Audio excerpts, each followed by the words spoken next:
Hoje a história vai ser de um daqueles caras que mudaram o jogo, o esporte, que ultrapassaram as 4 linhas. O gênio da grande área. Lá era o habitat natural dele. Sempre bem posicionado, um faro de gols de outro planeta. A bola procurava ele, afinal, a bola procura quem a trata bem. Uma espécie rara de jogador que está praticamente em extinção no futebol atual. Um cara que falava e fazia.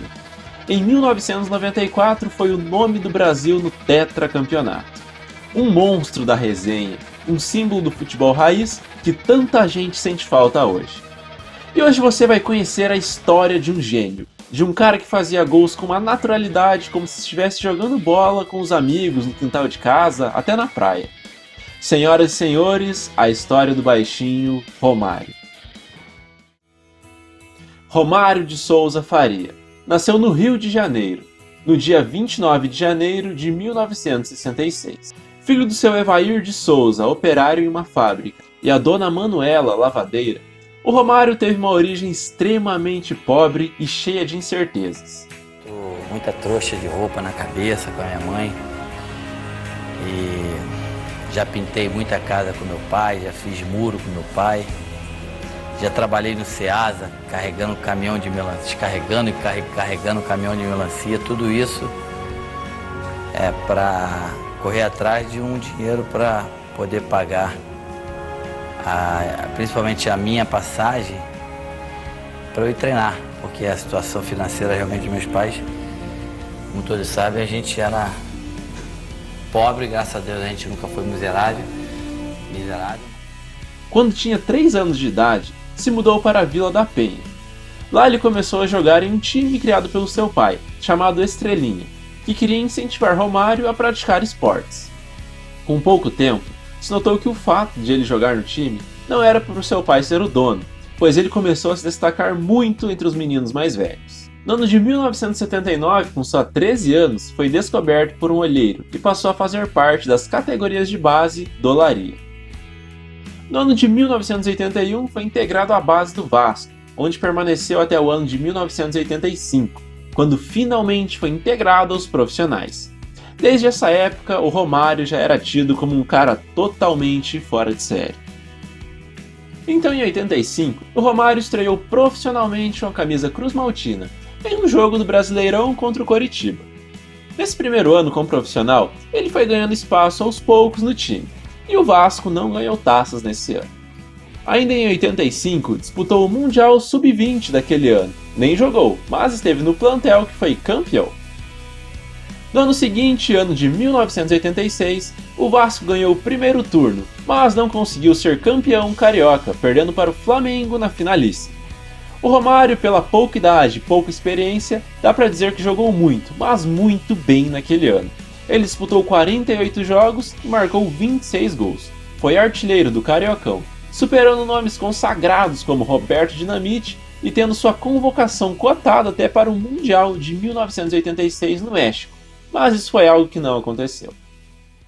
No ano de 87, o Vasco foi campeão carioca. O Romário seguiu muito bem, sendo mais uma vez o artilheiro do estadual. E aí ele recebeu a sua primeira convocação para defender a seleção principal do Brasil. Em 87, ele já jogou a sua primeira competição oficial com a amarelinha. Foi a Copa América daquele ano, na qual o Uruguai foi o campeão. No ano seguinte, em 1988, o Gigante da Colina voltou a repetir o feito, foi novamente campeão carioca daquele ano, e o Romário foi muito decisivo, em uma época em que os estaduais eram muito valorizados. Com só 22 anos, ele já dizia: "Tenho 22 anos e garanto que ainda vou impressionar muita gente. Podem me cobrar, vou chegar ao 10º gol." Na metade desse ano, o Vascão não conseguiu segurar o jovem gênio, e ele acabou sendo vendido ao PSV da Holanda, encerrando assim a sua primeira passagem pelo Vasco. Antes de ir para o novo clube, o Romário jogou as Olimpíadas de Seul e comeu a bola, já dando seu cartão de visitas para o mundo, dando início à famosa dupla com seu fiel companheiro Bebeto. Apesar disso, dos gols do Romário foram 7 em 6 partidas e ele foi o artilheiro, o Brasil perdeu para a União Soviética na final dessa Olimpíada e foi prata. O PSV desembolsou um valor aproximadamente de 6 milhões de dólares para contratar Romário. E esse aí foi, se não o melhor, um dos melhores investimentos da história do clube, pois o baixinho desandou a fazer gols no futebol holandês. O PSV era o atual campeão da Champions, e nessa temporada conseguiu ganhar a Copa da Holanda e o Campeonato Holandês. Nesse campeonato holandês, inclusive, o Romário foi o artilheiro, com 19 gols anotados. Depois da temporada europeia, o Romário chegou voando para jogar a Copa América de 89 aqui no Brasil. Ele marcou 3 em 6 jogos. O mais importante deles, claro, foi o gol do título, na vitória contra o Uruguai na final. O primeiro título oficial com a amarelinha para conta do craque. Um ano mais tarde, Romário foi convocado para jogar um Mundial na Itália. Ele era reserva e jogou só uma partida. Na eliminação contra a Argentina, naquele gol histórico do Canidia, o baixinho nem chegou a ir a campo. Nestes anos seguintes, o Romário continuou jogando no PSV e se consolidando como um dos melhores atacantes do mundo, sempre com médias absurdas de gols por partidas. Coletivamente, ele foi mais 2 vezes campeão do campeonato holandês, uma vez campeão da Copa da Holanda e uma vez campeão da Supercopa da Holanda. Individualmente falando, o baixinho arrebentou também. Foi por 2 temporadas o goleador máximo na Holanda, ou seja, o artilheiro do campeonato holandês, e também teve uma artilharia de Copa da Holanda. Como se não bastasse, ainda com a camisa do PSV, foi por 3 vezes, em 4 temporadas, o melhor jogador do campeonato holandês, e 2 vezes o artilheiro da Liga dos Campeões. Gus Hiddink, seu treinador na época, diz: "O jogador mais interessante com quem já trabalhei foi o Romário. Era o tipo de cara que fazia gols com facilidade. Antes das partidas cruciais, quando se está um pouco nervoso, ele chegava para mim e dizia: 'Coach, tranquilo, Romário vai marcar e nós vamos ganhar.' E ele realmente marcava. Nem todas as vezes, mas em 8 de 10 jogos, como aqueles, ele marcava o gol da vitória." Romário continuou a voar alto na sua carreira, e no final da temporada 1992-1993, o PSV aceitou uma oferta de 12 milhões de euros do Barcelona para ter o gênio. E com a camisa do PSV da Holanda, o Romário disputou 145 partidas, fez 129 gols e ganhou 6 taças ao todo. No auge da carreira, o gênio desembarcou no gigante Barcelona para jogar a temporada 93-94. E no final de 93, ele foi eleito o segundo melhor jogador do mundo daquele ano. E nessa primeira e única temporada completa pelo time catalão, o Romário já chegou arrebentando e ganhando o campeonato espanhol daquela temporada. E com 30 gols marcados, foi o goleador máximo também do futebol na Espanha. Na Champions dessa temporada, o Romário teve a grande chance da carreira dele de ganhar uma orelhuda, mas o Barcelona acabou sendo atropelado pelo Milan na decisão, perdendo de 4-0 e sendo vice-campeão. Ele fechou essa temporada com 47 partidas e 32 gols marcados. Chegava então a Copa do Mundo de 1994, nos Estados Unidos. E a nossa seleção tinha um time muito regular e que sofria poucos gols, e tinha peças bem encaixadas. A dupla de ataque era responsável por decidir os jogos. Nas 7 partidas dessa Copa, o Romário fez 5 e deu 3 assistências. Ou seja, se envolveu de forma direta em 8 dos 11 gols que o Brasil fez. Dizer que ele ganhou essa Copa sozinho pode ser demais, mas sem ele, provavelmente o Brasil não conseguiria a façanha. O próprio acredita pelo menos 50% do mérito dessa conquista na sua conta, e convenhamos que é com toda a justiça do mundo. E não à toa ele foi eleito o melhor jogador daquele Mundial. Na final, contra a tradicional e incrivelmente forte na defesa Itália, foi muito bem marcado por Maldini. A partida terminou 0-0 e foi para os pênaltis. O Baggio mandou aquela bola lá no Maracanã e o Brasil foi tetracampeão do mundo. O Romário voltou para a Espanha com a moral lá em cima e cheio de confiança. Aquela história dos 2 gols e do carnaval do Cruyff ficou provada, logicamente, que não era verdade. Mas e daí? Foi no Barça que ele deu aquela porrada no argentino Simeone, foi expulso e veio afogar as mágoas batendo um futevôlei nas praias do Rio. O argentino, todos nós conhecemos a Argentina, me chutou e eu revidei e o juiz viu e me expulsou. Você achou justo? Foi justo, correto. Nesse início de temporada já começou ganhando a Supercopa da Espanha, seu último título com a camisa blaugrana. pois em janeiro de 95, na metade da temporada, ele optou por deixar o clube. Com a camisa do Barça, Romário disputou 65 jogos, marcou 39 gols e ganhou 2 títulos. No início dos anos, a FIFA geralmente anuncia o melhor jogador do mundo do ano anterior, e no início de 95, o Romário foi eleito o melhor jogador do planeta de 1994. Claro, a Copa teve um peso crucial. Em contrapartida, a decisão de sair do melhor e mais competitivo futebol do mundo no auge da carreira, na opinião de muitos, colocou um asterisco na carreira do baixinho.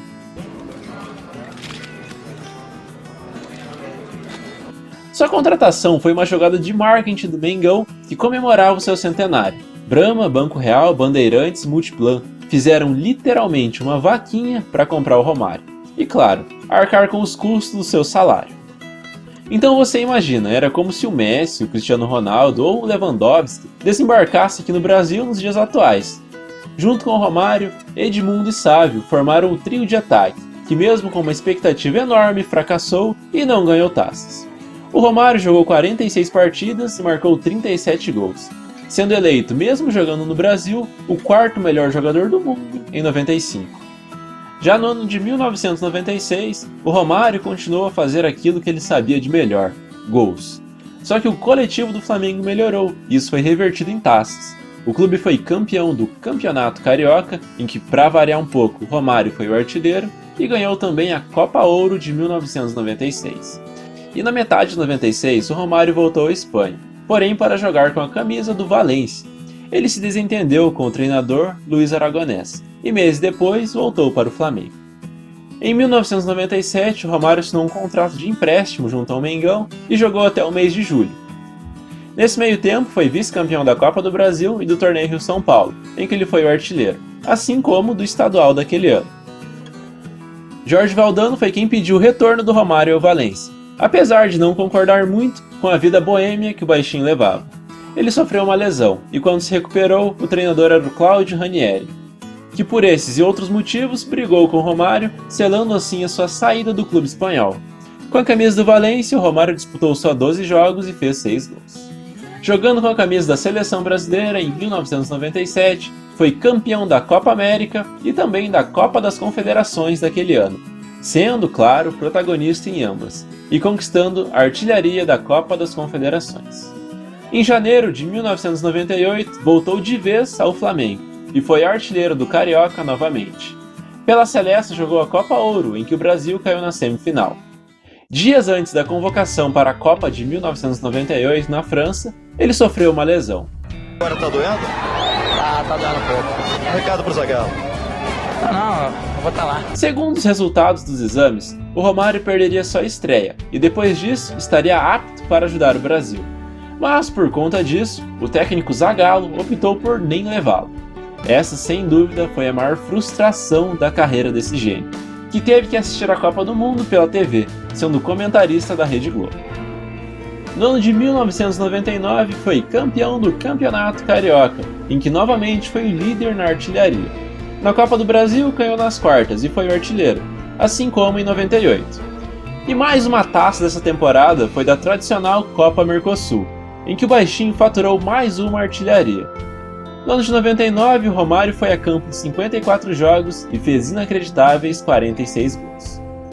Depois de ir para uma boate em Caxias do Sul, após uma derrota para o Juventude, o Romário teve o seu contrato rescindido, deixando o Flamengo. Com a camisa do Mengão, ele jogou 209 partidas, fez 184 gols e ganhou 4 canecos. Sem clube, ainda em 1999, assinou com o Vasco da Gama para jogar no ano de 2000. Já chegou causando uma confusãozinha básica, em que roubou o posto de estrela do time do Edmundo. Dentro da minha casa chegou uma outra pessoa e dormiu na minha cama. Isso é um problema dele, cada um reage do seu jeito. Esse sentimento é triste, realmente. No intervalo você chegou a se referir ao Romário como o príncipe. Se ele é o príncipe, quem é o rei, Edmundo? O Eurico. É isso aí, agora a corte está toda feliz, o rei, o príncipe e o bom. E pelo Vascão foi vice do Carioca, sendo artilheiro, assim como do Mundial de Clubes daquele ano. Uma façanha foi ganhar a Copa Mercosul de novo, naquela virada incrível diante do Palmeiras, sendo artilheiro de novo. A grande conquista foi a Copa João Avelange, que terminou só no início de 2001. O Vasco, naquele chapéu épico do SBT na Rede Globo, bateu com justiça o forte time do São Caetano e foi campeão nacional daquele ano, em que o baixinho, já com 34 anos, acredite, jogou 72 jogos e marcou 65 gols. No ano de 2001, o Vasco foi só 10º colocado no Brasileirão, mas o Romário ainda foi o artilheiro com 21 gols marcados. Nessa temporada, ele teve mais gols que jogos, foram 40 em 39 partidas. Romário não jogou a Copa de 2002, pois se desentendeu com o Felipão. O treinador queria contar com ele na Copa América de 2001, em que o Brasil passou vergonha, mas o baixinho pediu dispensa, dizendo que ia fazer uma cirurgia no olho. Porém, ele embarcou com a delegação do Vasco e jogou um torneio amistoso no México dentro desse período. Isso fez com que ele nunca mais voltasse a jogar uma partida relevante com o Brasil. E nesse ano, Romário continuou então a jogar pelo Vasco. Depois disso, ele defendeu o Fluminense, onde foi campeão do Campeonato Carioca, e teve uma das suas tretas mais conhecidas, em que brigou com o zagueiro Andrei dentro do campo mesmo. Em março de 2003, foi se aventurar no Catar, sem muito sucesso, e mesmo sem praticamente nem ter jogado, ganhou a Taça do Catar daquele ano. Foram só 3 meses. Com a camisa do Al Sadd, ele jogou 3 jogos e ganhou um título. Voltou ao Flusão para ajudar o clube a escapar do rebaixamento, e ajudou. Mas, mesmo com quase 40 anos, não deixava de lado seu estilo polêmico. E foi nesse ano que aconteceu aquela briga com o torcedor no treino do Fluminense, em que o Romário bateu no cara e depois de um processo judicial foi penalizado, tendo que pagar 60 salários mínimos para ele. Nesse mesmo ano de 2003, o Romário jogou 25 jogos e marcou 18 gols. No ano de 2004, o Fluminense não ganhou taças, e o Romário começava sua perseguição ao gol 1000. Ele já somava 900 nas contas dele, contando gols não oficiais. O treinador do Flu na época, Alexandre Gama, não estava gostando nada da ausência do Romário nos treinos, e o baixinho respondeu assim: Entrou no ônibus agora, não tá nem em pé, quer sentar na janela? Diante disso, não teve o seu contrato renovado pela diretoria, e deixou o clube no final de 2004. Com a camisa do Fluminense, Romário disputou 75 partidas, fez 47 gols e ganhou uma taça. Haviam rumores que o Romário iria se aposentar, mas o baixinho buscava a todo custo seu gol 1000. O ex-jogador do Santos, Pelé, sugeriu que ele se aposentasse, e claro que o Romário não curtiu muito e respondeu soltando essa. Na verdade, o Pelé calado é um poeta, né? O Pelé... eu nem gostaria de estar respondendo isso, mas eu acho que tem umas pessoas que merecem ouvir. Mas ele tinha que trocar, tinha que colocar um sapato na boca. E o Vasco contratou ele para o ano de 2005. E embora não tenha ganhado títulos, o gênio mostrava por que era dono de um dom absurdo para jogar futebol. O Vasco fez uma campanha mediana no Brasileirão, mas com 39 anos de idade, o Romário foi o artilheiro daquele campeonato brasileiro com 22 gols marcados. Eu disse que depois daquela confusão com o Felipão em 2001, o Romário não jogou mais de forma relevante com o Brasil. E foi em 2005 que ele jogou uma partida de despedida com a amarelinha. Foi um amistoso contra a Guatemala. Com a camisa da seleção, o baixinho jogou 70 jogos, fez 55 gols e ganhou 4 títulos. Ele é até hoje o 4º maior artilheiro da história da Celeste. No ano de 2006, o Romário decidiu ir a uma liga alternativa para ter mais facilidade de se aproximar ao seu gol 1000, lembrando não oficial. Então foi para Miami jogar a United League Soccer. Por lá ele foi o artilheiro dessa liga, mas seu clube não conseguiu se classificar para as fases finais, fazendo com que o Romário tivesse que procurar um novo time. No Miami ele jogou 26 jogos e marcou 19 gols. O Adelaide United da Austrália foi o destino, e no time australiano ele somou mais um gol em 4 jogos. Em 2007 o feito finalmente aconteceu, um gol de pênalti contra o goleiro Magrão do Sport, e pelas contas não oficiais do baixinho, ele tinha 1000 gols na carreira. E nesse ano, Romário chegou a jogar e treinar o Clube Cruz Maltino ao mesmo tempo. Como jogador, mesmo com 41 anos, ele fez 15 gols em 19 partidas. Depois de 4 passagens defendendo o Vasco, o Romário jogou 350 jogos, fez 265 gols e ganhou 4 títulos. Em 2008, o baixinho anunciou sua aposentadoria do futebol, mas um ano mais tarde, 2009, voltou a jogar para realizar um sonho do seu pai que morreu em 2008, que era jogar na América. Ele só jogou uma partida em que o clube dependia de uma vitória para ser o campeão da 2ª divisão do Campeonato Carioca, e conseguiu. Então aí sim, o gênio da grande área deixou o futebol. E jogando por clubes, o Romário disputou 890 jogos, fez 691 gols e conquistou 19 títulos. Somando com a seleção, o número de gols totaliza 746, segundo o site O Gol. Mas o Futdados atribui 762, contando com a seleção olímpica. E a revista argentina El Gráfico acredita 768 tentos ao baixinho, o que fazia dele o maior artilheiro da história do futebol até pouco tempo, quando foi superado por Cristiano Ronaldo. E nas contas do Romário, ele fechou essa carreira brilhante com 1.002 gols. Marrento, polêmico, autoconfiante, gênio, prepotente, carismático, arrogante, sincero, brigão, único. Como o próprio já disse, um outro Romário nunca vai existir. Muitos falavam que ele mal treinava, era indisciplinado nesse quesito. Imagina se não fosse, né? O Romário foi um daqueles caras imortais no futebol. Pode-se passar o tempo que for, o baixinho marcou a sua geração e o coração dos brasileiros e a história do futebol. Como sem dúvidas, um dos maiores jogadores e personagens desse esporte que a gente tanto ama. A você que assistiu até aqui, meu muito obrigado. Semana que vem tem uma história inédita por aqui. Até a próxima e falou! Quando eu nasci, o Papai do Céu apontou o dedo e falou: esse é o cara.